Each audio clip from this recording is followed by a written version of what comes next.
नमस्कार दोस्तों, विशाल एपिक्स में मैं डॉक्टर विशाल चौरे आप सभी का सदैव स्वागत करता हूं। दोस्तों, आज मैं आपके सामने एक ऐसे ग्रंथ को प्रस्तुत करने जा रहा हूं जो ग्रंथ अपने आप में एक व्यापक ग्रंथ है।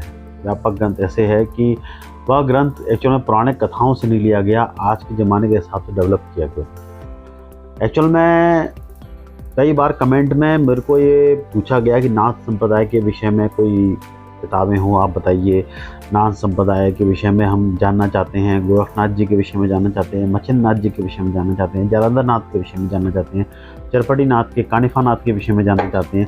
ऐसे बहुत सारे नाथ संप्रदाय है, बहुत अमर संप्रदाय है नाथ संप्रदाय, जिसके विषय में हम जानना चाहते हैं। तो मैंने अपने बचपन में, जब भी मैं छोटा था, जब मैं किताबों का सिलसिला शुरू हुआ, तो मैंने एक ऐसी ही एक पुस्तक मैंने ली थी, पढ़ी थी, जिसका नाम है गोरख महापुराण। ये है जैसे गोरख महापुराण। ये गोरख महापुराण जो है अभी अमेज़ॉन पे अवेलेबल है, करीबन 295 कुछ रुपीज़ की मिलती है, तो आप डिस्प्ले पर देख सकते हैं। और ये गोरख महापुराण जो है, इस गोरख महापुराण में नाथ संप्रदाय की सारी नॉलेज है। लगभग नाथ संप्रदाय कहाँ से विस्तारित हुआ, कैसे विस्तार हुआ उसका, इसके विषय में गोरखनाथ महापुराण में वर्णन है। तो आज दोस्तों मैं आपको गोरख महापुराण के विषय में बताऊंगा, इस किताब को ब्रीफली दिखाऊंगा और इस पुस्तक में इसमें क्या क्या लिखा हुआ है, इसके विषय में संक्षिप्त जानकारी दूंगा। कोई पुस्तक मैंने पूरी पढ़ी हुई है, तो इसके विषय में मैं पूरी जानकारी आपको दूंगा। तो शुरू से लेकर आखिर तक इस वीडियो में बने रहिएगा। चैनल को सब्सक्राइब नहीं किया, सब्सक्राइब कर लीजिएगा और बेल आइकन जरूर दबा लीजिएगा, ताकि इसी तरह की वीडियोस आपको मेरे इस चैनल पर मिलते रहें। तो शुरू करते हैं गोरख महापुराण। तो दोस्तों, गोरख महापुराण में सबसे पहले जो वर्णन आता है, जो शुरुआत आती है, वो एक इसकी जो किताब की ब्रीफली एक स्टोरी बता देता हूँ कि नवनारायण जो हैं, जो कि नारायण लोक में है, नवनारायण, एक नाम कवि नारायण, हरि नारायण। तो कवि नारायण, हरि नारायण, ये ब्रह्मा जी के वीर से उत्पन्न हुए हैं, ऐसा इस कथा में वर्णन आता है। और इसके बाद इन नारायणों में से जो कवि नारायण मच्छिंद्रनाथ के रूप में आते हैं, हरि नारायण गोरखनाथ के रूप में आते हैं, ऐसा वर्णन हमको मिलता है। और सब नारायण के रूप हैं, नारायण जैसे ही दिखते हैं सब, ऐसा वहाँ वर्णन आता है। और जब वो हम धरती पर आते हैं, तो मतलब ये कि वहाँ से शुरुआत होती है नाथ संप्रदाय की। यहाँ एक ब्रीफली आपको बता रहा हूँ, दत्तात्रेय भगवान से शुरुआत होती है। दत्त गुरु के मच्छिंद्रनाथ की, जैसे मच्छिंद्रनाथ जी का मछली से जन्म होता है, तो मच्छिंद्रनाथ के आते डायरेक्ट शिव के शिष्य रहे हैं वो। और उसके बाद भगवान दत्तात्रेय से मुलाकात होती है। फिर उसके बाद गोरखनाथ जी की उत्पत्ति होती है। गाय के गोबर से एक गोला था, उसमें से गोरखनाथ जी की उत्पत्ति होती है, इसलिए उन्हें गोरखनाथ कहते हैं। गोरख यानी गौ के जो गोबर है, उसमें वहाँ से जन्म हुआ है। तो वो कथा इसमें व्याप्त आती है। इसके बाद इनका जब भगवान दत्तात्रेय से बद्रिक आश्रम का वर्णन इसमें आता है, और वहाँ से दत्तात्रेय भगवान से इनकी मुलाकात होती है। दत्त गुरु जो जनरली कभी किसी से मुलाकात नहीं होती। दत्तात्रेय भगवान के विषय में जितने भी पुराण मैंने पढ़े हैं, कहीं सब में एक रहस्य बना हुआ है, सिर्फ कुछ ही जगह उनका वर्णन आता है। दत्त गुरु, जिनमें जिनके ब्रह्मा, विष्णु और महेश 3 सर हैं, जिनके जो सती अनुसुईया माता के जो पुत्र हैं, और चंद्रदेव के भ्राता हैं, और दुर्वासा ऋषि के भ्राता हैं। तो इनका वर्णन उतना ही आता है। रामायण में कई जगह उनका थोड़ा बहुत वर्णन आता है, ऐसे कुछ ही जगह उनका वर्णन मिलता है। एक रहस्यमय तरीके से वो सिर्फ नाथ संप्रदाय में ही उनका एक वर्णन आता है। और उसके बाद वहाँ से संप्रदाय शुरू होता है। एक 2 तरह के संप्रदाय चलते हैं। फिर एक जालंधर नाथ का वर्णन आता है इसमें। जालंधर एक क्रिया भी होती है योग की क्रिया में, और उनके शिष्य कानिफा नाथ का आता है। ये दोनों ही बहुत चमत्कारिक तरीके से नाथों का बारे में वर्णन इसे मिलता है। फिर पूरे जितने भी नाथ संप्रदाय हैं, इनमें जालंधर नाथ का एक संप्रदाय है, एक गोरखनाथ जी का संप्रदाय है। इस तरह से संप्रदाय में विभाजित होता है, लेकिन सब जुड़े, इनकी सबकी कड़ियाँ एक ही जगह जुड़ती है, दत्त गुरु के पास।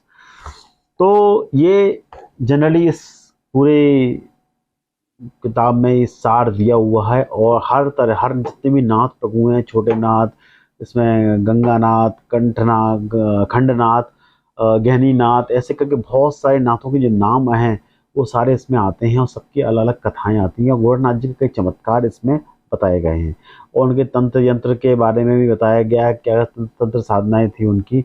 और हनुमान जी का, वीरभद्र का वर्णन भी इसमें आम मिलता है किताब में कि हनुमान जी के द्वारा इनका गौरनाथ जी का युद्ध हुआ, वीरभद्र का युद्ध हुआ, उनके वार्तालाप हुए, भगवान शिव से मुलाकात उनकी हुई, शिव से वार्तालाप हुए। इस तरह की बहुत सारी वर्णन आता है, यानी कि पूर्व मिला के ये कथा एक ये भी सिद्ध करती है कि एक शिव का ही अवतार गुरु गोरखनाथ जी थे। बाकी इस किताब को पढ़ने के बाद आपको बहुत सारी चीज़ें क्लियर होंगी। तो दोस्तों, मैं अब इस किताब को दिखाता हूँ, इस किताब में क्या क्या वर्णन है, किस तरह की किताब दिखती है। तो इस किताब को, ये 50 भागों में किताब है, ये 50 भागों में देख सकते हैं, पीछे चित्र वर्णन है इसका। अब मैं आपको इस किताब के विषय में और चीज़ें बताता हूँ। चलिए अपन चलते हैं इस किताब को दिखाने। तो ये देखिए, ये गोरख महापुराण 50 भाग में है। ये मैंने उस समय 50 रुपये में ली थी, आज के में 250 रुपये से कम की नहीं है किताब ये। बाकी देखिए, लक्ष्मी प्रकाशन की है, पृथ्वीराज जी हैं, इसके बारे में दिया हुआ है। नवनाथ चरित्र विषय में दिया हुआ है। देखिए, मैंने बहुत पुराने प्रिंट है, काफ़ी पुराने किताबें, अभी थोड़े से अच्छे प्रिंट में आने लगी है अभी थोड़ा सा मार्केट में। बाकी देखिए, गोरखनाथ जी के प्रथम भाग जैसे दिए हुए हैं, भगवान दत्तात्रेय से मछलीनाथ की दीक्षा लेना, इस तरह के वर्णन यहाँ मिलता है। जैसा कि मैंने आपको बताया, भैरव देवी बेताल युद्ध करना, इस तरह के वर्णन यहाँ मिलते हैं। मछलीनाथ जी के साथ जो वार्तालाप है, देखिए इसमें और भी बहुत सारी वर्णन है। आप डिस्प्ले पर देख सकते हैं। महाराज भर्तृहरि के बानी विक्रमादित्य और भर्तृहरि की कथा इसमें दी हुई है बहुत तरीके से, बहुत अच्छे मतलब तरीके से उन्होंने इसको संग्रहित किया है। बाकी देखिए, गोरख के सारे अध्याय आप देखिए। बाकी यंत्र तंत्र का वर्णन भी इसमें मिलता है, गोरखनाथ जी के दत्तात्रेय के तंत्र वर्णन से मिलता है। और किताब ब्रीफली देखिए। प्रिंटिंग ज़्यादा अच्छी नहीं है, हिंदी ज़्यादा अच्छी नहीं है इस किताब की, लेकिन मैक्सिमम चीज़ें आपको मिल जाती हैं इसमें। बाकी मेरी पुरानी किताब है, तो पुराने तरह के इसमें कुछ ना कुछ दाग रखी हुई हैं, कुछ पेपर रखे हुए हैं मेरे। बाकी इस किताब को आप देखेंगे तो आपको बहुत कुछ वर्णन मिलता है। देखिए, बाकी ये पब्लिशर जो है बहुत सस्ता पब्लिशर है, लेकिन आपको लगभग नाथ संप्रदाय की मैक्सिमम नॉलेज आपको हो जाएगी, कोई ऐसी प्रॉब्लम नहीं है। शिव के रूप में गोरखनाथ बैठे हुए हैं, जैसे कि दिखता है। गोरखनाथ जी के ऊपर और भी कई साहित्य आते हैं। तो दोस्तों, देखा आपने, मैंने आपको ब्रीफली सारी किताब बुक के विषय में दिखा दिया, इस ग्रंथ के विषय में दिखा दिया, हर चीज़ आपको उपस्थित करा दी। लेकिन अभी भी गोरखनाथ जी की बहुत सारी ऐसी बातें हैं जो अभी भी उपलब्ध नहीं है। मेरे गुरुजी ने एक और गोरखनाथ जी के ऊपर एक किताब लिखी है, उसको प्रकाशित किया है, गोरख बोध करके। गोरख बोध अपने आप में एक ऐसे वार्तालाप है, सांदे भाषा में ऐसी अनुवाद है मछलीनाथ और गोरखनाथ जी का, योग साहित्य को सीधे सीधे इंडिकेट करता है, योग साधना के बहुत सारे रहस्यों को उजागर करता है। तो आशा करता हूँ कि जल्दी से मैं अपने ही इस मंच पर गोरख बोध को भी लेके आऊँगा और गोरख बोध को दिखाऊंगा। गोरख बोधनाथ जी की जितनी किताबें हैं उन सब के विषय में आपको अवगत कराऊंगा। तो दोस्तों, इसी के साथ मैं इस वीडियो को विराम देता हूँ। आप इस किताब को मंगा सकते हैं, खरीद सकते हैं, लिंक डिस्क्रिप्शन में डाल दिया है मैंने। और इसी के साथ मैं इस वीडियो को विराम देता हूँ। मिलता हूँ अगले वीडियो में। धन्यवाद।